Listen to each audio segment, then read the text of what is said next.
hi friends इनकी நம்ம lunch box recipe பார்க்க போறோம் கேரட் ரைஸ் எப்படி பண்ணலாம்னு பார்க்கலாம்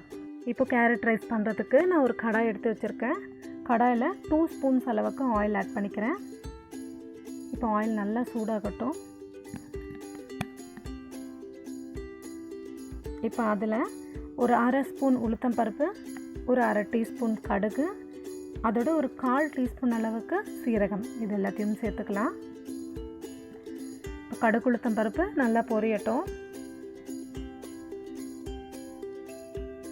இப்போ இதில் வந்து ஒரு வெங்காயம் கட் பண்ணி வச்சுருக்கேன் அதோட கொஞ்சமாக கருவேப்பிலையும் எடுத்து வச்சுருக்கேன் இது எல்லாத்தையும் சேர்த்துக்கலாம்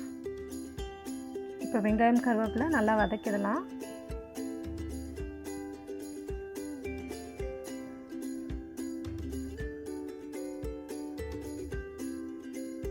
இப்போ இந்த கேரட் ரைஸ்க்கு வந்து நமக்கு வந்து 1 கப் அளவுக்கு கேரட் நான் திருகி எடுத்து வச்சுருக்கேன் இதுக்கு வந்து 1 கப்பு கேரட்டுக்கு வந்து 2 கப்பு ரைஸ் அந்த மாதிரி சேர்த்துக்கலாம் இப்போ தேவையான அளவுக்கு சால்ட் சேர்த்துக்கலாம் நல்லா ஒரு வாட்டி மிக்ஸ் பண்ணிப்போம்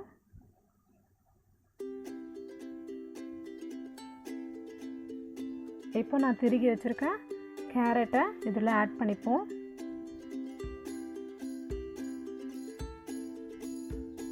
ஒரு கப் அளவுக்கு எடுத்திருக்கேன் நான் இது மாதிரி கேரட் ரைஸ் இதெல்லாம் வந்து குழந்தைங்களுக்கு ரொம்ப ஹெல்த்தியானது நீங்கள் வந்து உடனே குயிக்காக ரெடி பண்ணி இந்த லஞ்ச் பாக்ஸ் ரெடி பண்ணிடலாம்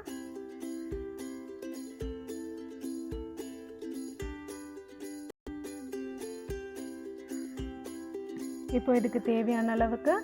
மஞ்சத்தூள் சேர்த்துக்கலாம் அதோட சில்லி பவுடர் ஒரு 6 டீஸ்பூன் அளவுக்கு ஆட் பண்ணிப்போம்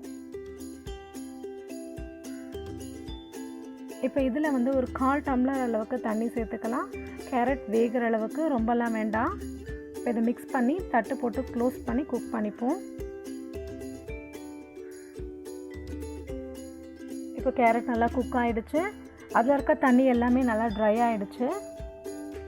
இப்போ நம்ம இதில் ரைஸ் எடுத்துக்கலாம் ஒரு 2 கப் அளவுக்கு ரைஸ் எடுத்துக்க போகிறேன் நான்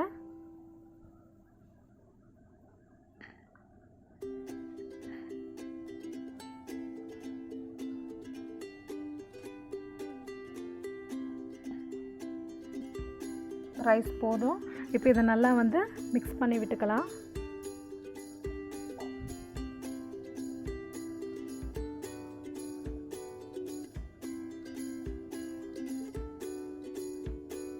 இதில் வந்து சால்ட் பத்தலைன்னா நம்ம ஃபைனலாக கொஞ்சமாக சால்ட் சேர்த்து மிக்ஸ் பண்ணிப்போம் இப்போ நல்லா மிக்ஸ் பண்ணி விட்டாச்சு அவ்வளோதான் இப்போ நம்ம கேரட் ரைஸ் ரொம்ப சூப்பராக ரெடி ஆகிடுச்சு பாருங்கள் கண்டிப்பாக நீங்களும் உங்கள் வீட்டில் ட்ரை பண்ணி பாருங்கள் இந்த லஞ்ச் பாக்ஸ் ரெசிபி உங்களுக்கு பிடிச்சதுன்னா என்னோட சேனல் லைக் பண்ணுங்கள் ஷேர் பண்ணுங்கள் சப்ஸ்கிரைப் பண்ணுங்கள் அண்ட் கமெண்ட் பண்ணுங்கள் தேங்க்யூ